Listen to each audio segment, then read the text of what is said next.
And we're live. Hey, everybody, what's up? Welcome to Sales Top to Bottom. I'm Keenan, your host, with the lovely Becc. Becc, is it true what they say about spring in Paris? What do they say about spring in Paris? You live there. I don't know. Well, you clearly have something in your mind. Haven't you ever heard the phrase springtime in Paris, Becc? Jesus. No. What is it? What does it denote? I don't know. It's the land of the lovers. I don't fucking know. Like, Becc, you're supposed to know these. I throw you a softball for the first time, and you bat it right back at me. So expect you'll never get a softball again. I don't think it was a softball. You got to get, 100%. It was just clearly on the phrase springtime in Paris. No, I think it was a personal details ball, to be honest. And I was thinking, I was like, if he asks me one more personal question, I'm going to cut him into little pieces and feed him to snakes. It was simply, they say springtime in Paris. So I was like, springtime in Paris. That's all it was, Becc. Okay. I got hit right in the eye. So I'm coming hard next time. Watch someone gaslight you live on LinkedIn. It's just coming hard. It's a masterclass. Watching the bread maker make bread. Like he's in the kitchen. The bread maker make bread. Okay, well. Bread. All right, everybody. Well, listen, before we get going, welcome everybody. In the chat, if you have a question you want us to pick up during the question segment, put it in there. And also tag somebody or whatever the word is, at somebody who should be watching this right now.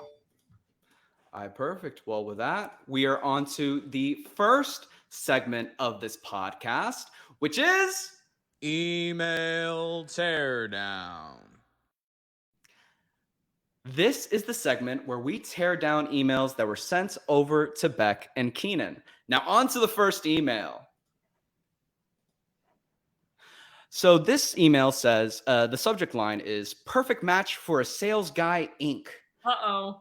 Bonjour, Keenan. Oh! I wanted to say hi. Paris for Keenan. Perfect match. Bonjour. Oh, yeah. Perfect match. Perfect match. Well, hey, I wanted to say hi, thank you, and some other combination of words that hopefully gets your attention. Alas, I wrote this email instead. Let me get down to business now. Having helped several startups, businesses, and enterprises with their end-to-end software development, we believe we are the perfect fit for a Sales Guy, Inc.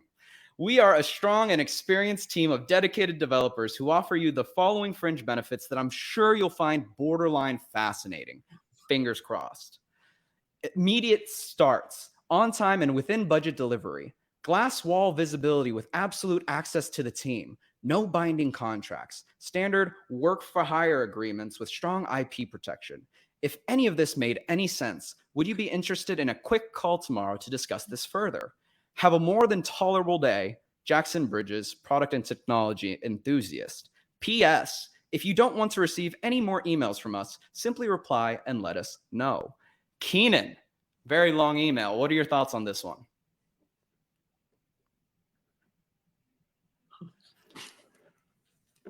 I freaked out, man. I give the guy A for effort. Like every single line, except maybe his bullets, you could tell his brain was fucking going. Like every line. What do I say here? What do I say here? Okay. The problem is, first and foremost, I would love to sit down and talk to the guy and figure out how you're building a software development company around startups, unless it is a SaaS company that needs the product is software, right? My product is not software. He didn't reference our online training, so he didn't even knows anything about it, right? So if your product isn't software, like if you're not actually building a SaaS, startups don't have internal software needs. They everything is outsourced. Everything is cloud-based apps in the toolkit, in the, what am I trying to say? The tech stack. I don't have any need for developers, right? So it was just a terrible, I just think his target market's terrible. He got our company name wrong. I don't know anything about those things he said in there. The glass wall thing, I don't even know what the hell that means, right? So it just landed super flat. All right, what about you, Becc? What do you think about this email?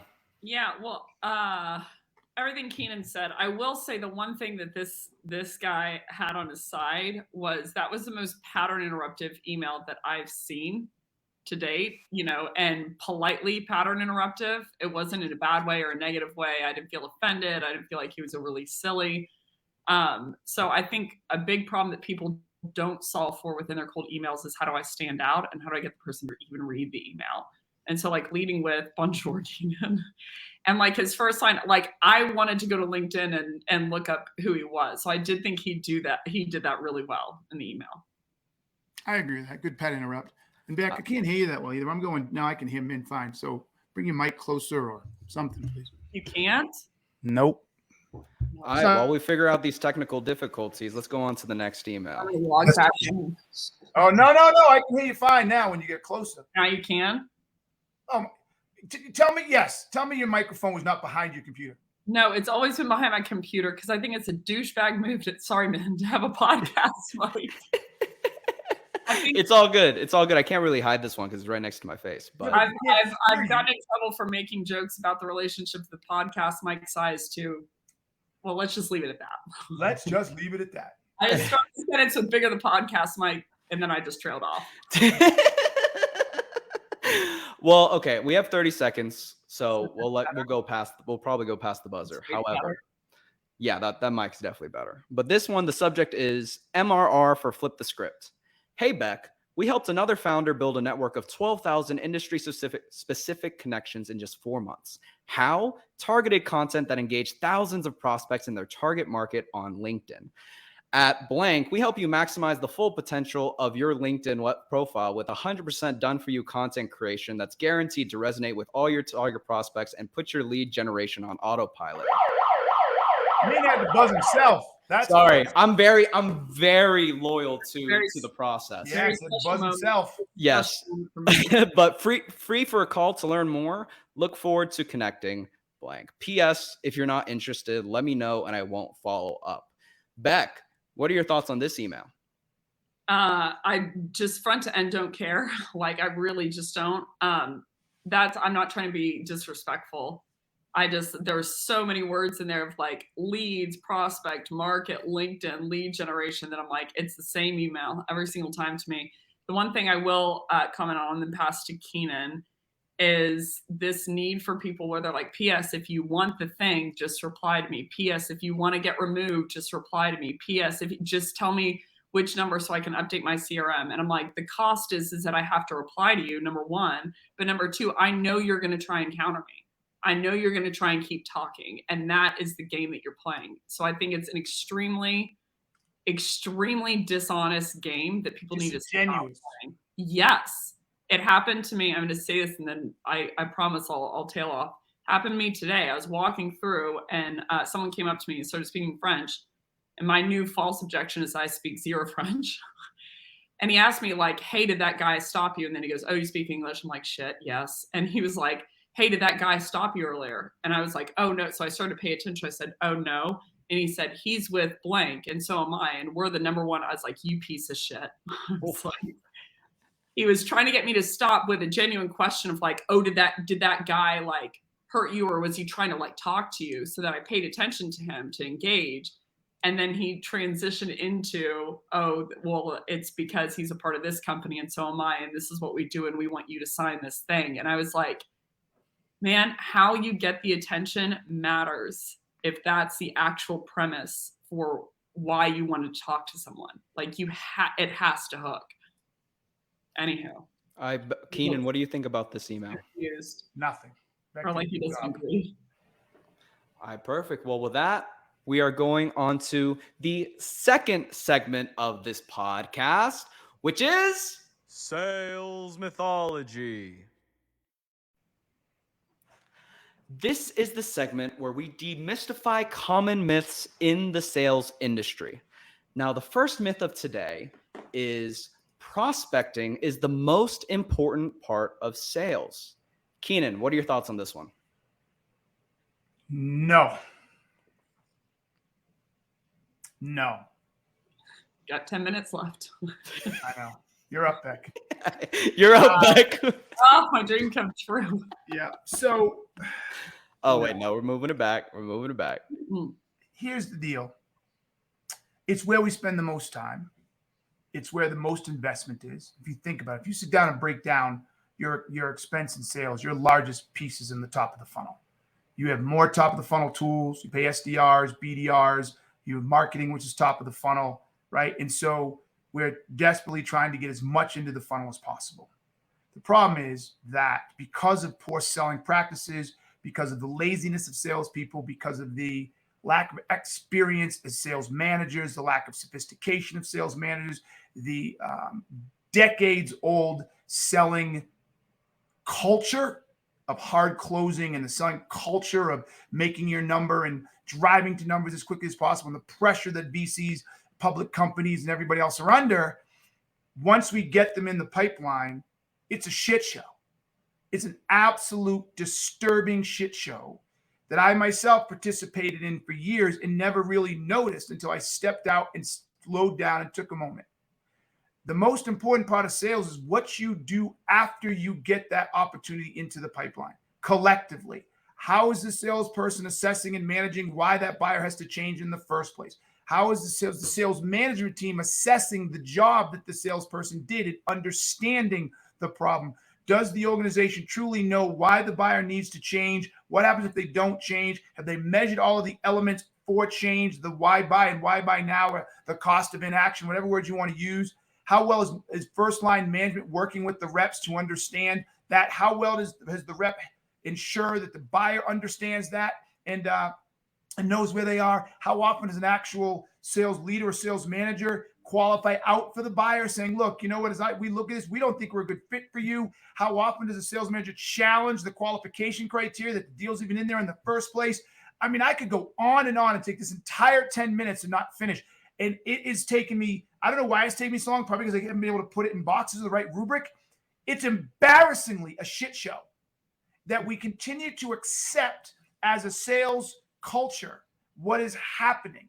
How do I do this? I have spoken with many different CROs, and it's not uncommon for CROs to tell me that they have what they call dead deals or lost deals in their pipeline that are still showing up in the pipeline report, and nobody's doing anything with it. Sometimes as much as 10 or 20% of their pipeline is deals they believe are dead but don't know are dead. They don't have any information on it. So think about it. If you have a pipeline, doing easy math, of 10 million, you got 2 million of there. You don't even know what the fuck is going on, and they're still there and no one's taking them out. Right? We have deals. We're at the end of the quarter. Right now, I already know 50 to 70% of the deals that are predicted to close this quarter I've already pushed. We have no sophistication. We have no real, repeatable, reliable process. And I'll end on this because I just totally pulled it back. Right? Is the last thing I'll say is most sales organizations don't even know what qualitative criteria is most critical in determining whether or not a deal is going to close. They have no idea. It's all quantitative. They've got the contract. They said they want it. We're talking to power. They have budget. It's all quantitative. They have no idea what actual qualitative data causes a deal to close. It all correlates. So the most important thing to this whole thing at the end of the day is its deal conversion and win rate is the most important part of sales. Don't get me wrong, top of the funnel is right behind it. I'll even go so far the neck and neck, but by no means is the top of the funnel. Oh, what about you, Becc? What are your thoughts on this? Well, I think I would have to know about the word important. Says it's not or it's the most important.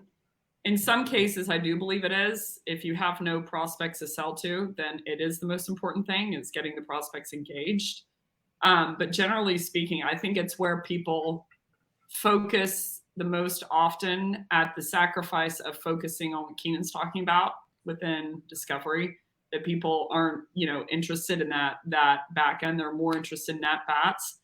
I don't buy, so industry average, I think a misdiagnosis for people is they say like 20% is normal, and people are misdiagnosed, or it's a misdiagnosis in that 35% conversion is normal for inbound from what I've seen, and 6% is normal for outbound. And so people are hybriding that and saying 20.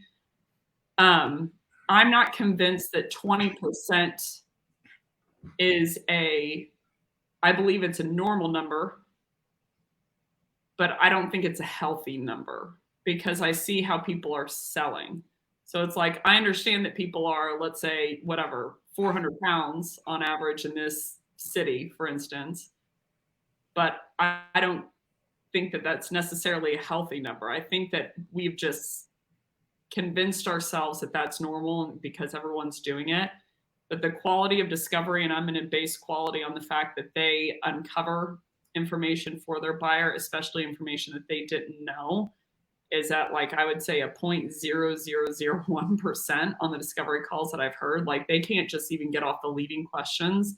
So I believe that it would be around, I mean, it's a self prognosis, but I'm guessing that it would be around 55% if people were able to do that within discovery, but they don't. But I would say as a whole, people focus on top of funnel much more when bottom of funnel, just from a math view, if you focus there more often from a revenue perspective, you can do yourself more favors than focusing on top of funnel.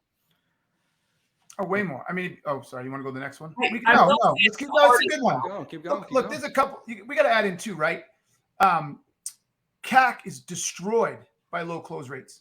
Yeah. I almost never hear anybody talk about CAC, customer acquisition costs, as it relates to deal win rates. They always talk about the expense side or the closing side. No one stopped and said, wait, if our cost of acquisition is $2,000 per new customer, and we have a 15% close rate, if we were to raise that close rate to 20%, our CAC would decline by $500 a person. Wow, look at that.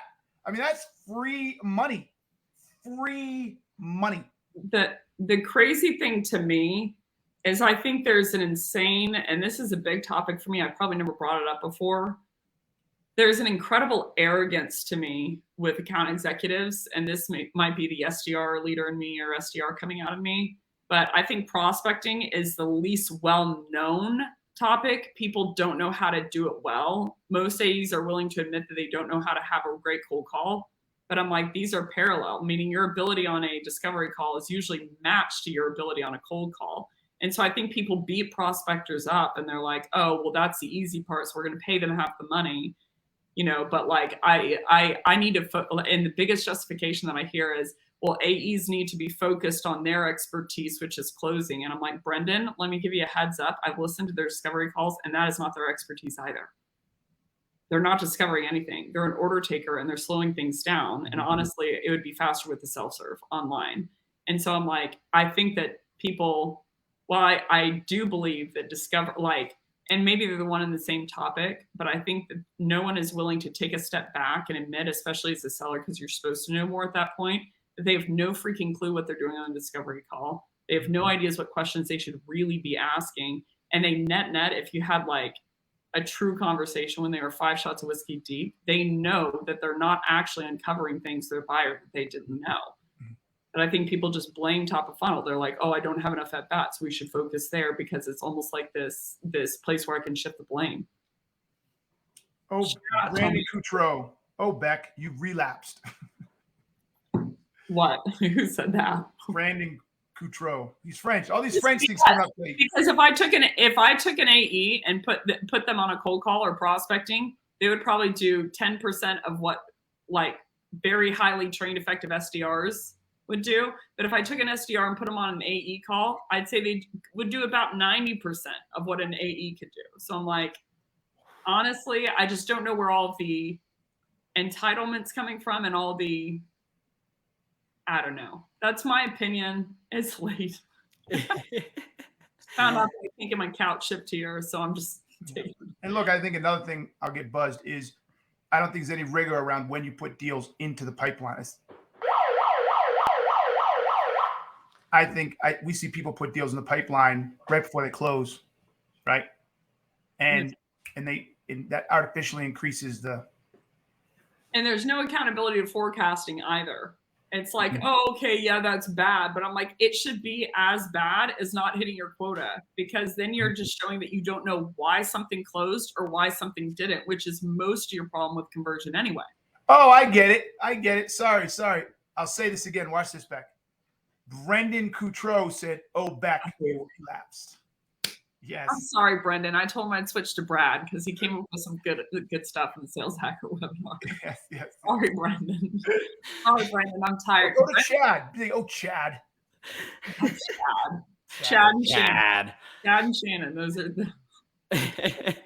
Well, hey, with that, we are going on to the next segment of this podcast, which is Take it or leave it. this is the segment where I introduce common sales tactics, and Becc and Keenan let us know whether they would take it or leave it. I love this segment. It's so my personality. Just fucking answer the question and move on. Y'all have never asked what my favorite segment is, but you tell me every time. We don't care. Yeah, Becc, what is your favorite segment of this podcast? you know what it is. I Keenan's know exactly what it is. Keenan, what's my favorite piece? Sales mythology. Yeah, it's a piece he complains about.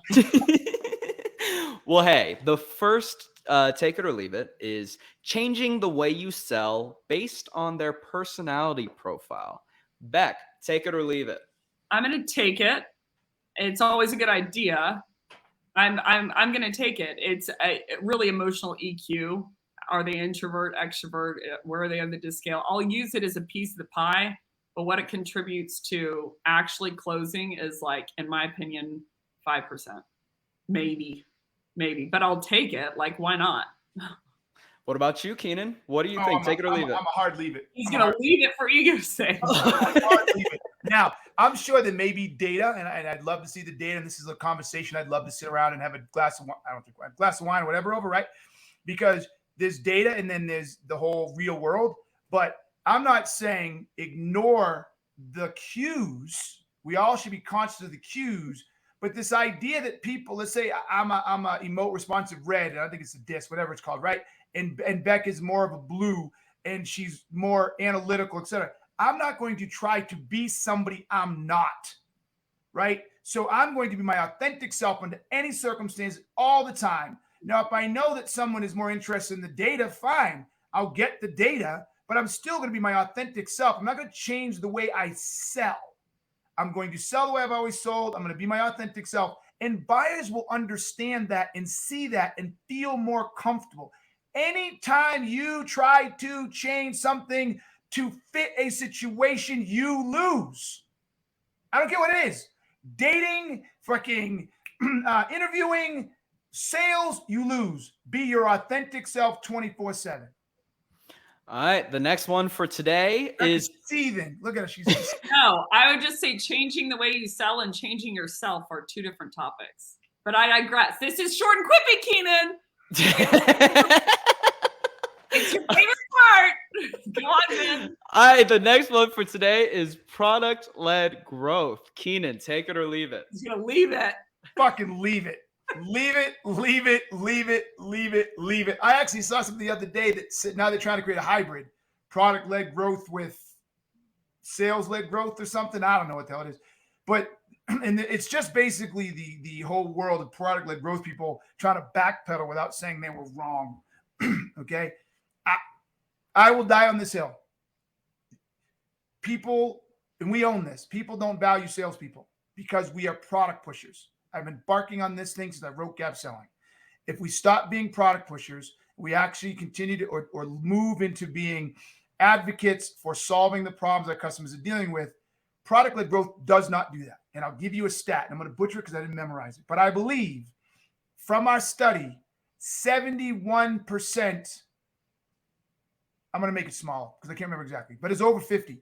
50% of people or more bought the wrong product or service because they didn't properly understand the problem. It's 32%? 52. 52%. Thank you. 52%. Now, we've surveyed another 500 plus people, so I'm sure it's shifted a little, but still around the 50% realm have bought a product or service that they shouldn't have bought because they didn't understand the problem. That's what product-led growth does. People are going to get hip to the fact that they don't know exactly what they want. They want someone to answer questions. Buying software, something like that, is not buying a fucking hammer off the shelf at Home Depot. And it's ridiculous to think you were going to scale a business that way. It wasn't going to have high churn. It was going to provide value. Throw it out. I bet. Close this out. Take it or leave it.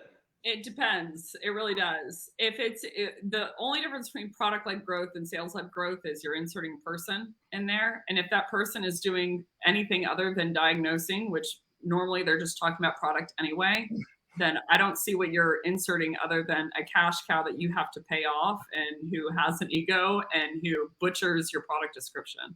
So, for really low price ticket items like Dropbox, Slack, I don't know why you would need a person for. I agree, but I don't believe that's sales. He said, I agree. I think Becc is right. Every Becc time, is right, but I don't see that as sales. I see that as a transaction. Every time Keenan says that, an angel gets his wings.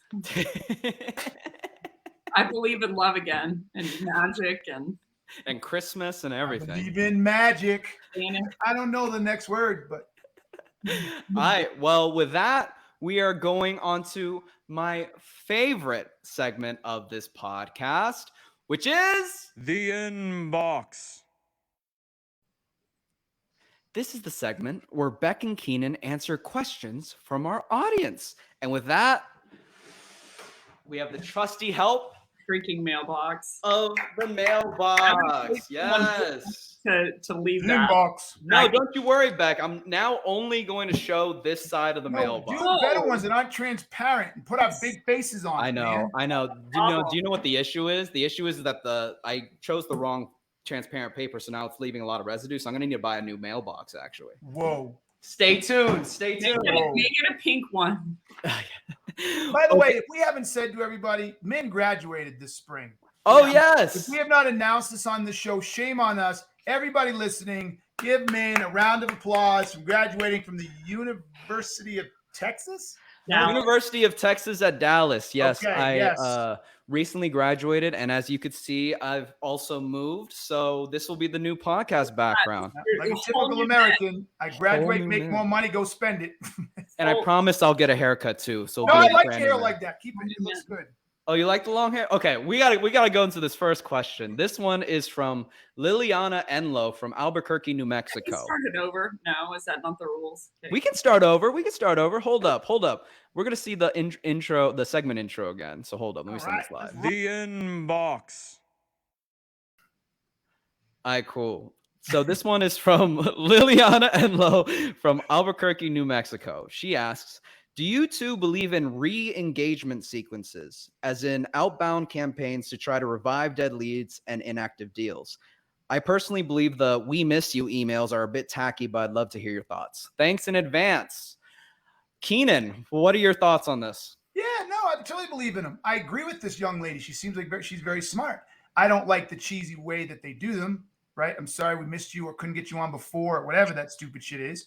But absolutely, I think if you've engaged with someone before, for whatever reason, there's nothing wrong with going back later, right? Now, if you've done a decent job in engaging them, you had a discovery or you had something, and you can tie back to that. Last we spoke, I remember you said, and so in Beck's world, that would be relevance, but that's really good relevance. Not picking something off of LinkedIn, but saying, hey, I remember our conversation, right? So absolutely, unequivocally, yes, as long as that sequence or that approach taps into what you talked about before and is attempting to provide value on why you're reaching out again. What about you, Becc? What do you think? Yeah, I'm pretty much the same school of thought. I believe in them, yes. How they're normally done, I don't believe in them. I agree with this person that I love the use of the word tacky, but yes, they usually are done in a very, very tacky way. I think to add on to what Keenan says, if there is a meaningful trigger especially where a problem is going to arise in a future date, and like that's going to be the time where you re-engage with them, and that's the reason why, or something new happened that instigated a new problem for them, I definitely believe in it. Mostly I won't even go into that. Mostly how it's done, it's just like, hey, so you fell off, so I just want to send you another email and see where it's going. Another way that people have used them is like they went with a competitor and they're up on renewal. I would argue that you should have been messaging them the whole time. The how is always going to be to add value, though. Teach them something that they don't know about them in specific is the way to re-engage with them, in my opinion. Okay, well, we're on to the next question of today. And this one is from Jessica Martinez from San Antonio, Texas. Hi, Becc and Keenan. I'm a sales rep in the HVAC industry. In discovery, I find my buyers are usually guarded and suspicious from the jump. And I believe it's because they think I'm just another salesperson that's trying to shove a product down their throats. How can I break down those barriers and show them that I'm actually on their side and out to help them solve their problems? Becc, what are your thoughts on this? Yeah, so there's two pieces to it, and then I'll defer. But they believe that you're guilty until proven innocent in this case. So the two antithesis of a salesperson is someone who is about their buyer. There's two pieces to trust, really. I trust that you're telling me the truth. Or three, I trust that you're telling me the truth. I trust that you have my best interests in mind. And I trust in your ability to be able to help me. Even if I trust that you're telling the truth, a lot of people that I trust that are telling the truth, but I don't think can help me, right? So I think leading in that manner of like how you quote unquote build credibility, I get that question a lot. Lead in the manner of when you're asking questions that you're building credibility through the questions that you're asking because you're helping uncover things that they didn't know about themselves beforehand. The sooner that you do that, the more quickly that you do that, and with the alacrity that you do that is going to dictate how much they're giving you a trial run. They're not just like, I'm going to close with trust. They're going to give you like a little kernel. And if you ask them a leading question, they're going to redact and they're going to close off. So it's really that kind of relationship where you have to earn the right with more and more questions, unfortunately, because of sales history. What about you, Keenan? What do you think about this? I think Becc gave some great advice, so I don't want to theoretically pile on. What I would rather do is, without hearing her, I'm going to be tactical. When she gets on the phone, the first question she should ask is, because I'm assuming that this is cold call, it's different, and I'm going to assume that they've agreed to a meeting. It's how I interpreted the question. It's the first meeting. So the first question I would just ask every single time is, hey, I really appreciate you meeting with us. Could you take a few minutes and walk me through what is behind your desire to talk with me? Why is it you agreed to meet today? What is it you were hoping to accomplish? Why is it you were willing to carve an hour out of your day to talk to me about X? Mm-hmm. Right? Just start there. Mm-hmm. And if you're paying very close attention, you'll be able to ask a very simple follow-on question that they'll feel comfortable answering.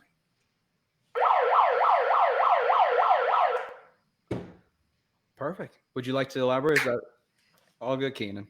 Yeah. Perfect. Well, in that case, we're on to the next segment of this podcast, which is The challenge. This is the segment where Keenan and Becc tear down a challenging subject within the sales industry. And the challenge for today is how to develop your salespeople. Becc, why don't you start us off with this one? I'll lead with the starter. There's so much to that.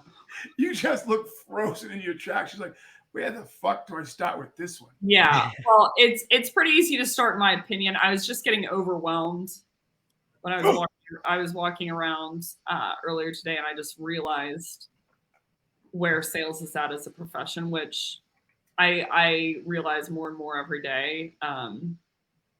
But I think like the biggest thing that sellers need to know is they need to have consultative level knowledge on their buyer. That is not where anyone starts, and very rarely what someone actually gets into at all. But they very deeply, egregiously need knowledge on their buyer, way more than their buyer does.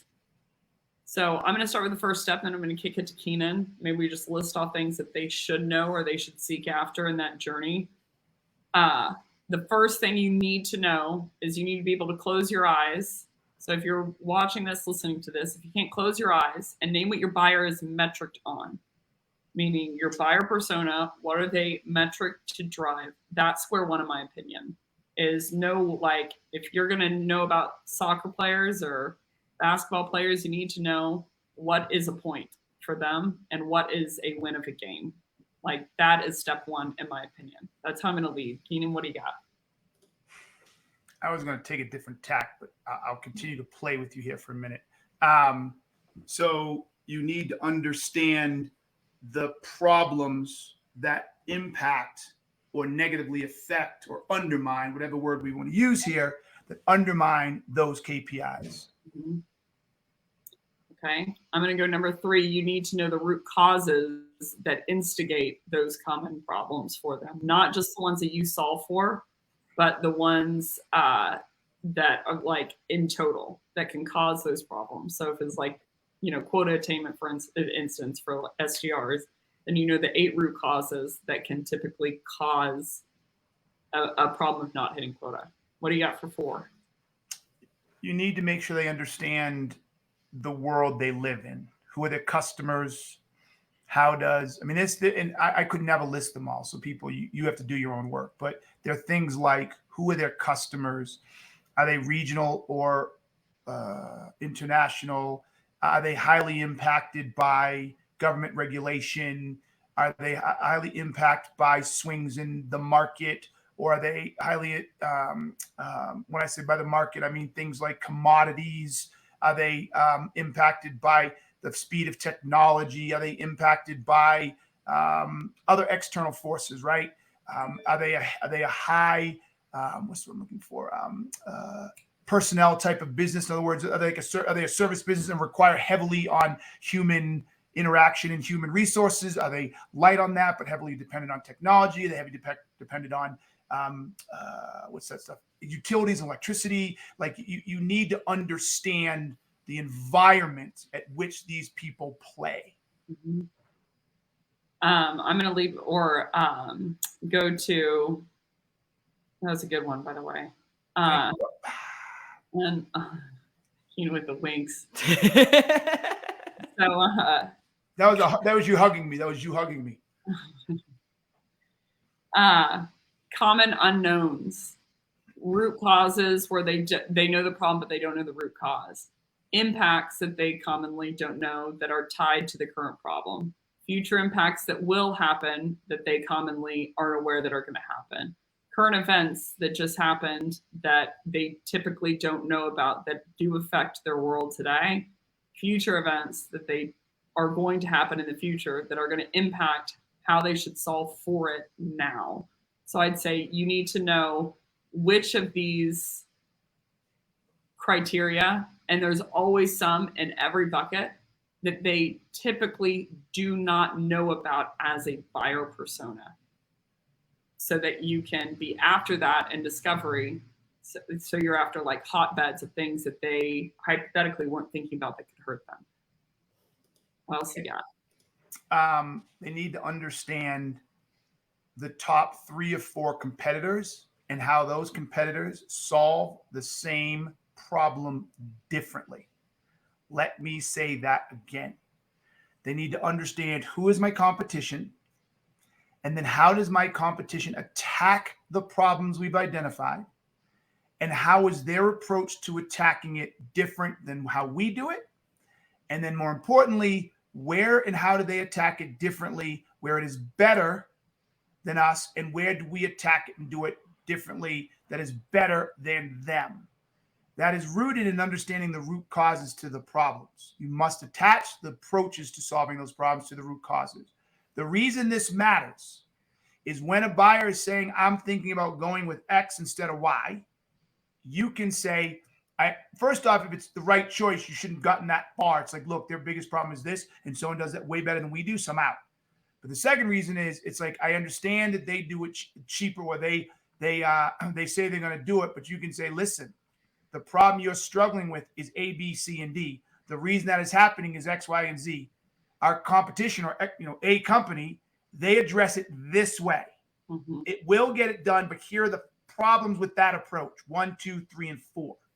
We recognize that if you can eliminate those 3 things, we do it this way, which is going to save you time. It's going to reduce the number of flaws, whatever the answer is. So yes, they can do it, but they do it differently. And in the end, that may cost you more money than the difference we have now. So you must be able to understand how your competitors address the problems, not in a vacuum. We're better, they're better. No, you understand how they solve the problem differently. It's a good one. I'm going to go with industry statistics and benchmarks that highlight to you the aggression of the problem at large in comparison with other people in their situation. So how many booked meetings is quote unquote normal? What is the normal conversion for a sales rep? You know, how often typically is ramp? So that when they say, for instance, I hear a lot of people say like, oh, well, our reply rate is abysmal. It's only 2%. And I'm like, industry average is actually 0.5 to outbound. So I'm like, I would want them to know or be equipped with so they can relationally gap how well do I think that they're doing within the diagnostic process? Like how bad are they doing in relationship with others so I can self-assess that. What else? Yeah, I have one more. Well, do your last one because you go. No, I want to transition now. I have, this is not what I was going to address, and I want to make sure I get a chance to what I want to address because it's about building salespeople. So the criteria of which they will need to deploy the solution, side effects of the solution, problems that it could cause when they do deploy the solution, so that they have a heads up beforehand. So when and if that thing happens, that they know how to address it and what they're going to need to address it. And they can quickly respond back to if they are running into that situation. You know, if like, this is a typical side effects. And if you see, if it's not solved after 2 weeks, you need to get in touch with your doctor. So all of that around the solution and deployment of it. What did you want to rant about? So what I want to add to it, the question was, read the question again, Min. The question was how to develop your salespeople. Yes. So that's all the information they need to know. Now, the way you develop them, you have to build a process internally that does the following 5 things. You must. First step is you have to build a process that allows you to observe the salespeople in real time doing their job. It can be on Gong, Chorus, go out and watch it, listen to calls, like recorded calls, doesn't matter, but you can find ways to actually observe the behavior.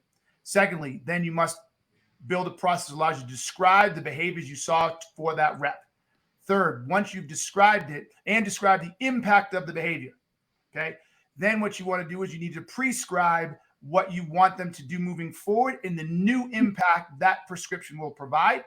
Then you need to then create a process that allows you to observe them again and see if they've absorbed what you told them. And then finally, a process allows you to absorb. Start it out. And then finally, you need to build a process that allows you to provide feedback and observe whether or not they applied it appropriately. And then wash, rinse, repeat. I have one thing to tack on the front end of that. That's the key before all of that, in my opinion, is you need to have a method that you establish as what they need to be doing. Right. That was what we just all went. Oh, you mean yeah. Okay, got it. I see your point. Yeah. Which instill a methodology so that people know what they're being tracked on, or like, what are they being marked on, observed about. That's it. All right. Well, with that, we are on to the last segment of this podcast, which is... Oh, listen, just one more thing. This is the last segment where Becc and Keenan give us their closing thoughts. So, Keenan, why don't you start us out with this one? I think I went last time and Becc didn't get to go, remember? No, you go. No, remember I did that big, long... Okay. I went off. No, it's Beck's turn. No, he can't do that. Yes, I can. I'm surprised that Min didn't remember and didn't. No, I remember, but I also know that Becc likes her time to prepare for her rants. So somebody got into your ear. No, interesting. I'm very hospitable to my guests. Interesting. It's not into his ear; it's into his heart. Whatever, man. He sees that you're the villain and that I'm. That's a metaphor. Situations. Well, Keenan, what is your just one more thing? Know that Becc is always working behind the scenes. Oh yeah.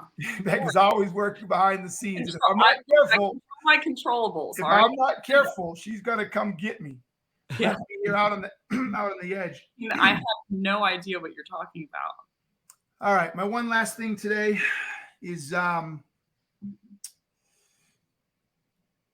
we need to be more respectful of women in sales. Go read Mark Cosaglow's post, or Costaglow, however you say it, post the other day on LinkedIn, where he followed a female seller around for an entire day, observable moments. And in one meeting did a man not interrupt her at least once. Mm-hmm. Not once. So we need to start being more clear of our subconscious bias. We need to stop arguing that we don't have them. We stop burying our heads in the sand. We got to start respecting.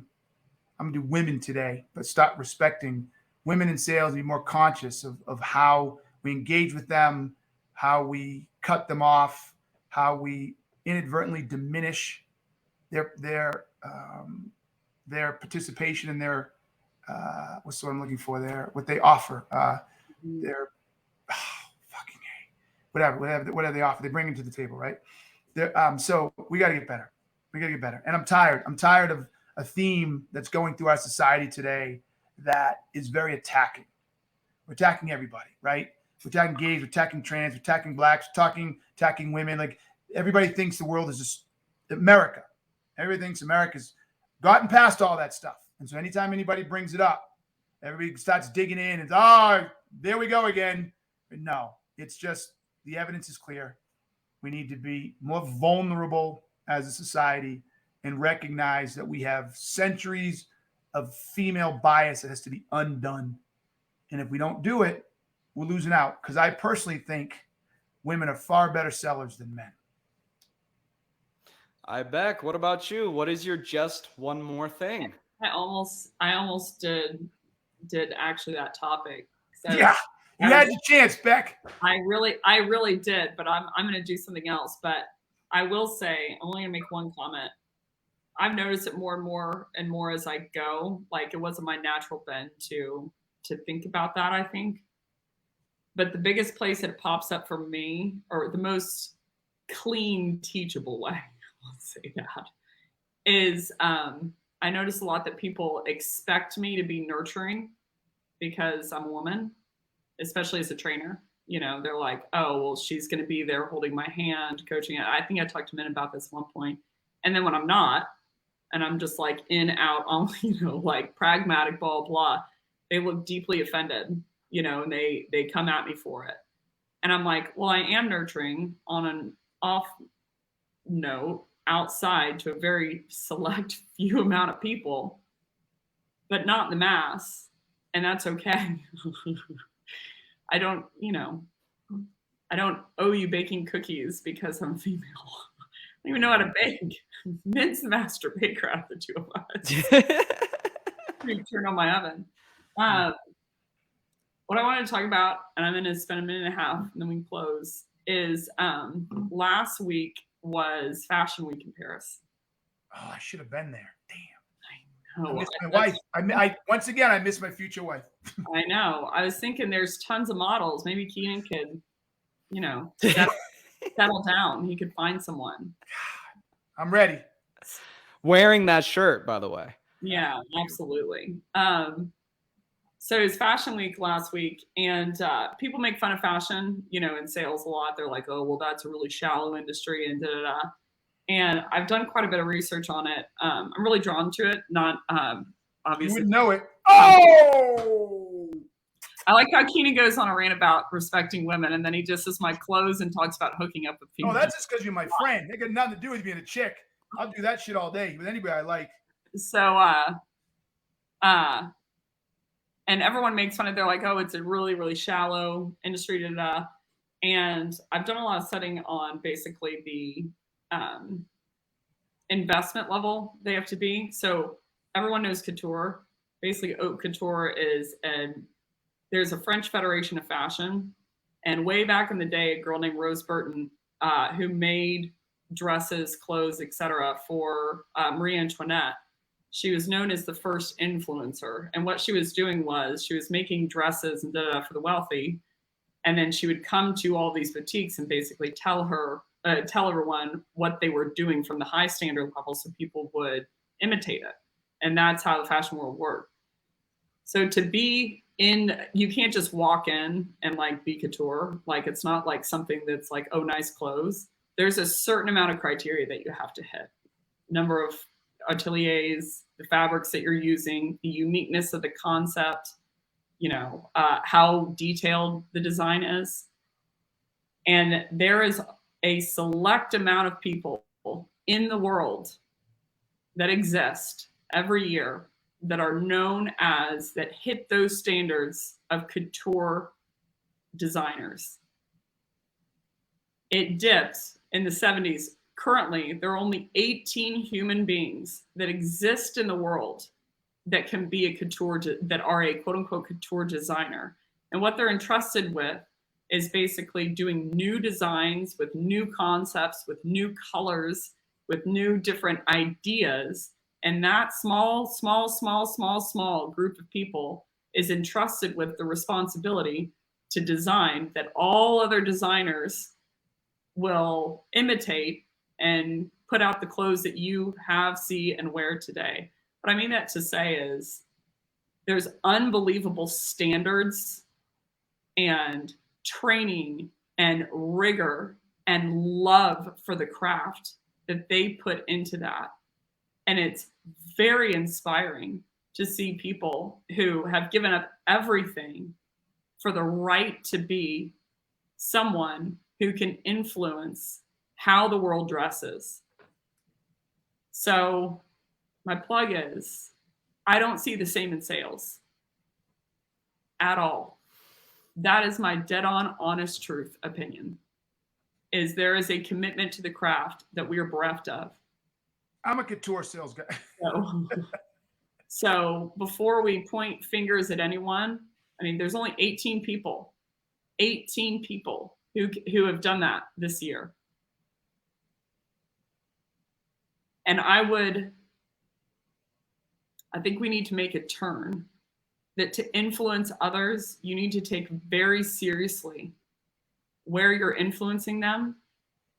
And how you do that is not by thinking about it a lot, it's by studying a lot and by investing and learning about your craft. So I don't think it's a bad thing to have standards, number one. And number two, I deeply worry about where the sales community is headed on a daily, nightly, weekly basis. So my prayer is that people put in the time to progress our craft forward out of a love for our craft, I just looked them up. I think there's more than 18, but I just looked them up. The There's 2023 Hot Couture.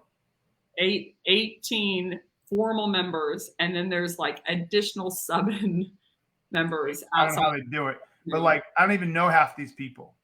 Rami Al-Ali. I know the ones I know is Christian Dior. Yep. Jean-Paul Gaultier. Louis Vuitton. Yeah. Coco Chanel. And they'll fall in and out of grace. I'm sorry?